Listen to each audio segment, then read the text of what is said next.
مدنی channel کے ناظرین، پاکستان کے دارالحکومت اسلام آباد میں قائم جناح کنونشن سینٹر میں کنز المدارس بورڈ کے زیر اہتمام 8 مئی بروز بدھ کو عظیم الشان سنت بھرے اجتماع کا انعقاد کیا جا رہا ہے، جس میں مفتی اہل سنت مفتی محمد قاسم عطاری سمیت دیگر مفتیان کرام، علماء کرام اور مختلف شعبۂ زندگی سے تعلق رکھنے والے عاشقان رسول شریک ہوں گے، جبکہ نگران شورا مولانا محمد عمران عطاری اپنے مخصوص انداز میں سنت بھرا بیان فرمائیں گے۔ اس اجتماع میں کنز المدارس بورڈ کے تحت کامیاب ہونے والے طلباء کرام میں اسناد بھی دی جائیں گی۔ اس اجتماع کے حوالے سے رکن شورا حاجی وقار المدینہ عطاری نے بتایا، عاشقان رسول کے لیے بہت زبردست خوشخبری کنوکیشن سرمنی ہونے جا رہی ہے اسلام آباد جناح کنونشن سینٹر میں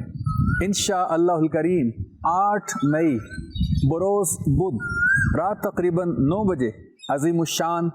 سنتوں بھرا اجتماع شروع ہوگا، جس میں کنز المدارس کے تحت پاکستان بھر سے پوزیشن حاصل کرنے والے عاشقان رسول کو انشاءاللہ الکریم ایوارڈز تقسیم کیے جائیں گے، ان کو اسناد پیش کی جائیں گی، ان کی حوصلہ افزائی کی جائے گی۔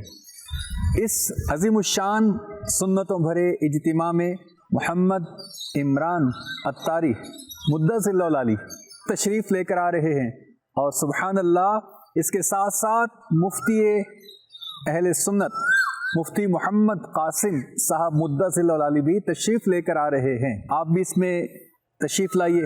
اور خوب علم دین کا خزانہ حاصل کیجیے۔ راولپنڈی، اسلام آباد سمیت اطراف کے علاقوں کے عاشقان رسول کو چاہیے کہ علم دین کے حصول کے لیے 8 مئی بروز بدھ جناح کنونشن سینٹر میں ہونے والے سنت بھرے اجتماع میں ضرور شرکت کریں اور دنیا و آخرت کی ڈھیروں بھلائیاں پائیں۔